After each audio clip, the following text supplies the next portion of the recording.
Hello my soul family, मैं एकता आप सभी का स्वागत करती हूँ अपने इस चैनल टारो एकता 1111 पे। जो पहली बार मेरे इस चैनल पे सोल फैमिली का हिस्सा बनने के लिए आए हैं गाइस, आपको बस इतना करना है कि आपको मेरे चैनल को सब्सक्राइब करना है, बेल नोटिफिकेशन ऑल कर देनी है ताकि मेरी वीडियोस डायरेक्टली आप तक पहुँच पाएँ। और जो ऑलरेडी अपना प्यार मेरे इस चैनल पर दे रहे हैं उनको बहुत बड़ा वाला थैंक यू है गाइस। चलिए हम कलेक्टिव लेवल पर चेक करते हैं कि आपके पर्सन की एनर्जीज क्या हैं, वो क्या इस रिश्ते को लेकर के सोचते हैं। In the last we will take angel guidance. तो जो भी पर्सन ये रीडिंग देखते वक्त आपके मन में चल रहे हैं, हम उन्हीं की भावनाओं को जानने की, उनकी एनर्जीज को जानने की कोशिश करते हैं। तो चलिए मैं अपनी रीडिंग स्टार्ट करती हूँ गाइज। ये टाइमलेस रीडिंग है, तो जब भी आपके सामने आएगी आपसे रेजोनेट होगी। कलेक्टिव और जनरल है तो प्लीज़ वैसे ही लीजिएगा, ठीक है ना। अननेसेसरी पूरी रीडिंग अपने साथ रेजोनेट मत करिएगा। तो चलिए हम रीडिंग शुरू करते हैं। आप अपने पर्सन का नाम ले लीजिए। Please divine angels, archangel Michael, please help me. मुझे give me clear answer for my viewers which is best for their. Thank you. जय हो शिव शक्ति, जय हो Radhe Krishna. Please angels card shuffle कर लो पहले। गिरो मत भाई, गिरो मत। Please angels give me the right answer जो मेरे व्यूअर्स को जानने के लिए ज़रूरी है। उनकी करंट एनर्जीज क्या है। Okay, night of wands, 6 of wands, fire energy, Gemini, Libra, Aquarius. Success चाहते हैं गाइस, बिल्कुल आपकी तरफ ना स्टेप लेने की सोच रहे हैं और अब उन्हें ना इस रिश्ते में एक ग्रोथ चाहिए, एक सक्सेस चाहिए। यस, अपने प्यार के लिए एक नया स्टार्ट करना चाहते हैं। बहुत इमोशंस हैं, बहुत फीलिंग्स आपके लिए हैं उनके दिल में।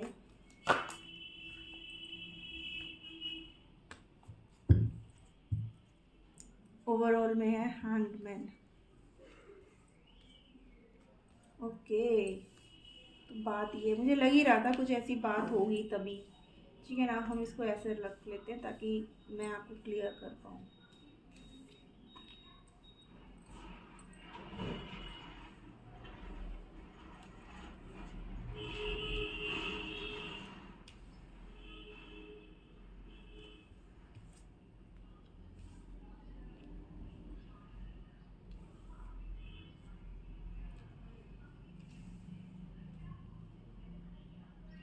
ओके गाइस, जो कार्ड्स हैं वो हैं 8 of cups, 7 of cups, tower, 3 of cups, 6 of wands, S of cups, 6 of swords and night of wands. यानी कि यहाँ पर जो है cancer, Scorpio, Pisces, water elements बहुत प्रोमिनेंट है गाइस, एंड फायर एनर्जी। ठीक है ना, ये दो एनर्जी बहुत ज़्यादा है यहाँ पर। तो आपके पर्सन ऑफ फायर मीन्स कितनी जल्दी एक्शन होना, ठीक है ना। तो आपके पर्सन ना, ऐसा लग रहा है कि जैसे उन्होंने ही आपको ना ये टफ सिचुएशन दी, ठीक है ना। मे बी उनकी लाइफ में बहुत सारे चॉइसेस रहे, ठीक है। इस वजह से ना वो आपको ना टेक फॉर ग्रांटेड लेकर के चल रहे थे, ठीक है ना। मीन्स ठीक है, उन्हें कोई फ़र्क नहीं पड़ रहा था कि आप अगर क्या कहते हैं उनकी लाइफ में हो या ना हो।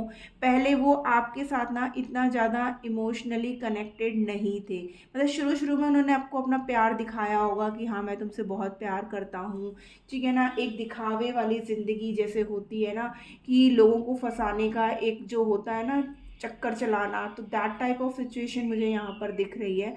ये सभी से रेजोनेट नहीं होगी, प्लीज़ ये वही लोग लीजिएगा जिनसे ये चीज़ें रेजोनेट हों, ठीक है ना। तो आपके पर्सन ने ना स्टार्टिंग में वो फेक लव आपको दिखाया, आपको अपनी तरफ अट्रैक्ट किया, आपकी फीलिंग्स के साथ खिलवाड़ किया, जबकि ऑलरेडी उनकी लाइफ में बहुत सारी चॉइसेस थी, या आपके रहते रहते में भी उनकी लाइफ में ना बहुत चॉइसेस रही होंगी, ठीक है ना। वो खुद से आपकी इमोशन से, आपकी फीलिंग्स से ना उनको कोई परवाह नहीं पड़ता था, कोई फ़र्क नहीं पड़ता था, ठीक है ना। जब उनका मन करता था आपसे आकर के बात करते थे, जब उनका मन नहीं करता था वो लिटरली आपको इग्नोर कर दिया करते थे। आप उनको ना 1 लाख मैसेज कॉल करते थे, बट इन रिटर्न वो आपको जो है उतना रिस्पॉन्स नहीं करते थे।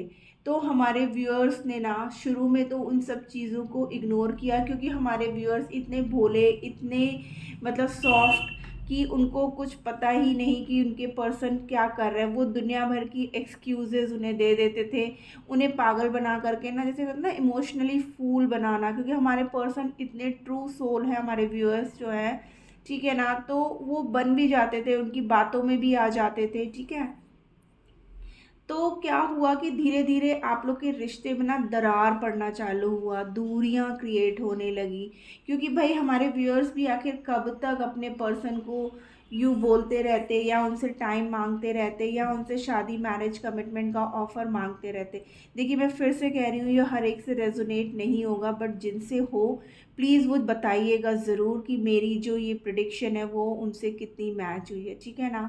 तो क्या हुआ, हमारे व्यूअर्स ने क्या किया कि फिर धीरे धीरे ना उनसे डिटैच होना चालू कर दिया, क्योंकि आपके पर्सन ना ऐसे हो गए थे भी अपने मन की मर्जी के मालिक, ठीक है ना। जब जितनी देर आपसे बात करने का मन किया, 5 मिनट किया तो 5 मिनट कर लिया, नहीं किया तो नहीं किया, ठीक है ना। ऑनलाइन होते हुए भी आप उनको मैसेज पे मैसेज कर रहे हो या कॉल कर रहे हो, बट टोटली आपको इग्नोर वे में डाल देना, या आपके कॉल मैसेज पे फ़ोन ऑफ कर लेना, या आपको ब्लॉक कर देना। ये सब चीज़ें ना आपकी लाइफ में जब एक्सट्रीम लेवल पर हो गई, मीन्स शुरू में तो हमारे व्यूअर्स समझ नहीं पाए, लेकिन धीरे धीरे जब चीज़ें हालात कंटिन्यू ऐसे ही होते चले गए ना, तो हमारे व्यूअर्स को भी समझ आई कि उनके पर्सन को उनके इमोशंस और फीलिंग्स की कोई कदर नहीं है, ठीक है ना। वो जो है अपने मन के हिसाब से जो है आपसे बात कर रहे हैं, तो आपकी जब कोई कदर ही नहीं है उनकी लाइफ में, तो हमारे व्यूअर्स ने भी यही सोच लिया कि ठीक है, अब तुम्हें मेरी कोई कदर नहीं है, तो अब मुझे भी तुमसे कोई मतलब नहीं है। तो हमारे व्यूअर्स ने ना उनसे कट ऑफ कर लिया। लेकिन जब उन्होंने ऐसा करने लगे, मीन्स जब उन्होंने ये दूरियां क्रिएट करनी चालू कर दी ना, या लिटरली ब्लॉक कर दिया, उनको कोई चॉइस नहीं छोड़ा कि वो कहीं से भी आपसे कनेक्ट हो सके, तब उन्हें आपकी याद आने लगी। तब उनको जो है आपके इमोशंस, ठीक है ना, आपका वो प्यार, क्योंकि ठीक है चॉइस चाहे दुनिया में कितनी भी हो, बट सच्चा प्यार एक ही इंसान कर पाता है, ठीक है ना। उसकी फीलिंग्स जो है ना सिर्फ एक पर्सन ही समझ पाता है।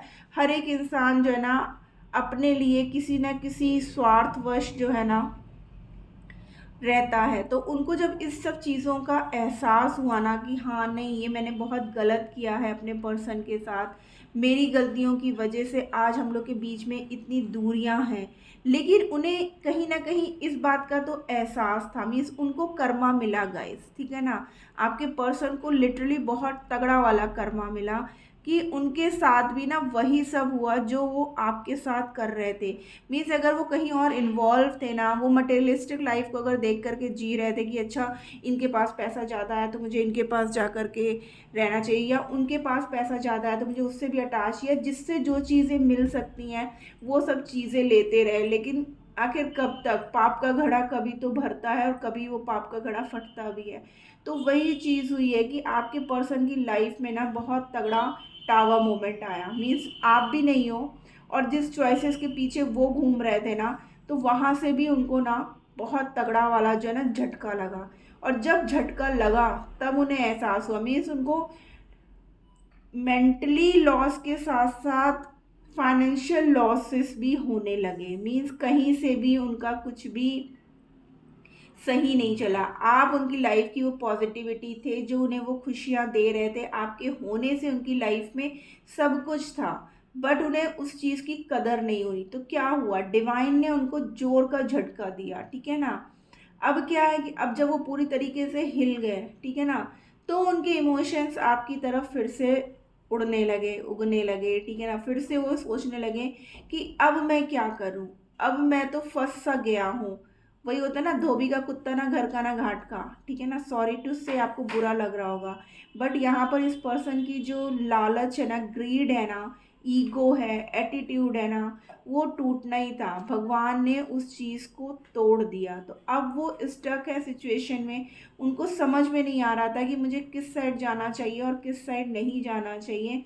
ऐसा मैं क्या करने लगूं कि जिससे कि मेरा पर्सन मेरे तक वापस आ जाए। अगर आपका लॉन्ग डिस्टेंस रिलेशनशिप है तो बहुत जल्द आपके पर्सन आपकी तरफ ट्रैवल करके आएंगे गाइस, ठीक है ना। फायर एनर्जी है तो बहुत जल्दी ये सब चीज़ें आपकी लाइफ में होंगी। विद इन मार्च तो एंड हो गया, मे बी अप्रैल मई में आपको आपके पर्सन आए, आपसे बात करें, आपको बताएं, क्योंकि अब वो आपके साथ ही अपनी खुशियां आगे देखना चाहते हैं, ठीक है ना। वो आपके साथ फिर से इस रिश्ते में एक नई शुरुआत करना चाहते हैं, और वो भी पूरे प्यार के साथ, केयर के साथ, इमोशंस के साथ, क्योंकि अब उन्हें अकल आ गई है। अब उनकी अकल ना ठिकाने लग गई है। पहले वो आपके इमोशंस के साथ खेल करके ना, देखिए कैसे वो खुद पीठ दिखा करके भाग के चले गए थे। क्यों? क्योंकि उस वक्त उनकी लाइफ में बहुत सारी चॉइसेस थी। उनको ये लगा, मतलब आपकी कही हुई बातें ना उनको ऐसे लगी कि ठीक है यार, ये मुझे इतनी बातें क्यों सुना रही है या सुना रहा है, इसके होने ना होने से मुझे कोई फ़र्क नहीं पड़ता, मेरे पास ऑलरेडी बहुत लोग हैं, अगर मैं भी जाऊँ किसी के पास तो मेरे साथ भी जो है ना सब अच्छा ही अच्छा होगा। मीन्स उनको यही समझ में आ रहा था कि हर बार मैं सुनता ही क्यों रहूँ, या यह पर्सन मुझे सुना ही क्यों रहा है, ठीक है ना। तो ये सब चीज़ें आपके पर्सन की लाइफ में चल रही थी, बट अब उनकी लाइफ में कुछ भी नहीं बचा। मीन्स ना वो चॉइसेस बचे, ना आप बचे। तो उन्होंने फिर यही डिसीज़न लिया कि नहीं, मेरा पर्सन मेरे लिए बिल्कुल सही था। एटलीस्ट वो मुझसे प्यार तो सच्चा करता था, मैंने ही उसके इमोशंस को नहीं समझा, उसकी फीलिंग्स को नहीं समझा, कभी उसकी कदर नहीं की। तो अब वो आपके साथ ना ग्रोथ करना चाहते हैं, आपके साथ आगे बढ़ना चाहते हैं। लिटरली वो घोड़े पे बैठ के सवार भी हो चुके हैं और बहुत जल्द आपके पास आएंगे गाइस। विद इन अप्रैल मई में जो है ना, आपके पर्सन आपके पास आ सकते हैं, ठीक है। और वो तब आपको बोलेंगे कि मैं तुम्हारे साथ अपना फ्यूचर देखता हूँ, तुमसे शादी करना चाहता हूँ, तुम्हारे साथ अपनी पूरी ज़िंदगी बिता देना चाहता हूँ। एक प्यारा सा घर हो, घर में बच्चे हों, पेट्स हों, ठीक है ना। हो सकता है आपको या आपके पर्सन को पेट्स से बहुत प्यार है, या ऑलरेडी आप लोग के पास पेट्स होंगे गाइस, ठीक है ना। तो आपके पर्सन चाहते हैं कि हम लोग ग्रो साथ में हों, ठीक है, मीन्स बूढ़े हुए। तो अब आपके पर्सन को ना अपने इमोशंस की कदर बहुत हो रही है, और उन्हें पता है कि वो प्यार, वो केयर, वो पैम्परिंग, वो नर्चरिंग सिर्फ और सिर्फ आप उन्हें दे सकते हो और कोई नहीं। तो ये डिसीज़न उन्होंने बहुत सोच समझ करके लिया कि अब मुझे कुछ नहीं सुनना है, अब मुझे सिर्फ और सिर्फ मेरा पर्सन वापस चाहिए, जो मेरी ज़िंदगी में सिर्फ और सिर्फ खुशियाँ भर सकता है इन अ पॉजिटिव वे।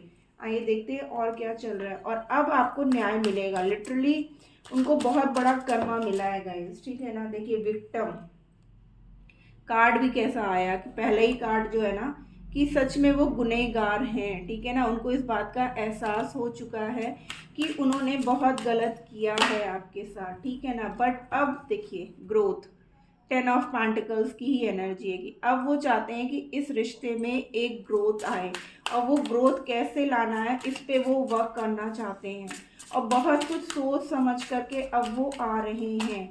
इस पहले जैसे नहीं, आपको बिल्कुल दिखेगा कि आपके पर्सन ट्रांसफॉर्म हो गए। देखिए वर्कोहॉलिक, ठीक है ना। अब वो काम करना चाहते हैं इस रिश्ते पे, ठीक है ना। बहुत एफर्ट्स देना चाहते हैं, मेहनत लगाना चाहते हैं, ठीक है। बैलेंस क्रिएट करके चलना चाहते हैं अब वो, ठीक है। अबंडेंस, डेफिनेटली अब आपके रिश्ते में अबंडेंस आ रही है गाइस, ग्रोथ आ रही है, ठीक है ना। सेल्फ वर्थ, वो खुद से इस रिश्ते में अब सब कुछ करना चाहते हैं। उनको इस बात का एहसास हो चुका है कि वो जो है अब उन्हें जो करना है उन्हें खुद से करना है, ठीक है ना। ऑलरेडी उन्होंने रिलीज अपनी गलतियों को वो रिलीज़ कर देना चाहते हैं, पुरानी बातों को वो रिलीज़ कर देना चाहते हैं। खुद से इस रिश्ते में पूरा एफर्ट लगा करके इस रिश्ते को एक बैलेंस वे में आगे बढ़ाना चाहते हैं, एक ग्रोथ चाहते हैं, ठीक है ना। प्रिजर्वेंस, उन्होंने बहुत गलतियां की हैं, इस बात का उन्हें अब एहसास हो चुका है। उन्हें पता है कि गिल्ट उनकी है, मीन्स वो विक्टिम है, आप नहीं हो। आपने तो इस रिश्ते को हमेशा ही संवारना चाहा, लेकिन उन्होंने कभी भी ऐसा नहीं किया, ठीक है ना। ना उन्होंने किया, ना उन्होंने चाहा। तो आपके पर्सन जो है ना अब इस रिश्ते में बहुत जल्द आपकी तरफ आएंगे, और इस रिश्ते को जो है ना खुद से, मीन्स अभी तक आप कर रहे थे सारे एफर्ट्स, अब वो खुद से सारे एफर्ट्स देना चाहते हैं, और बहुत तगड़े वाले, ठीक है ना, ये नहीं कि छोटे मोटे एफर्ट्स, बहुत अच्छे से वो अब इस रिश्ते में एफर्ट्स देना चाहते हैं, क्योंकि अब उनको सिर्फ यही है कि कैसे भी करके आप उनकी लाइफ में वापस आ जाओ और फिर से वही खुशियाँ उनकी लाइफ में, वही ग्रोथ, वही पॉजिटिविटी उन्हें आपसे मिले, ठीक है ना। एंजल्स आपको जो बोल रही हैं, द पाथ, आपके लिए ना रास्ते खुल रहे हैं, आपकी ग्रोथ के लिए, आपकी सक्सेस के लिए ना रास्ते खुल रहे हैं। नंबर 8 मीन्स अबंडेंस गाइज, और ऑलरेडी हमारे पास अबंडेंस का कार्ड है, ठीक है ना। फ्रूटेशन यानी कि आपका रिश्ता ना अब एक ग्रोथ की तरफ जाएगा। नंबर 37 गाइज, यहाँ पे 6 की एनर्जी बहुत ज़्यादा है। 6 की एनर्जी 6 यानी कि यहाँ पर 5 टाइम्स 6 है। तो हो सकता है या तो आपके फ़ोन नंबर में 6666 हो, या आपके पर्सन के नंबर में हो, ठीक है ना। फोकस, आपको सिर्फ फोकस्ड रहना है चीज़ों पे, ठीक है, कि क्या सही है क्या गलत है, आपको बहुत अच्छे से समझने की ज़रूरत है। तो मैं जो बोल रही थी 66, ये आपका फ़ोन नंबर हो सकता है, या आपके पर्सन का डेट ऑफ बर्थ या डेट ऑफ मंथ या लाइफ पाथ नंबर हो सकता है गाइज, ठीक है ना। आपको जो है ना सिर्फ ये देखना है कि यूनिवर्स कह रहा है कि आपको ना सिर्फ जो चाहिए, आपको सिर्फ उसी पे ध्यान देने की ज़रूरत है।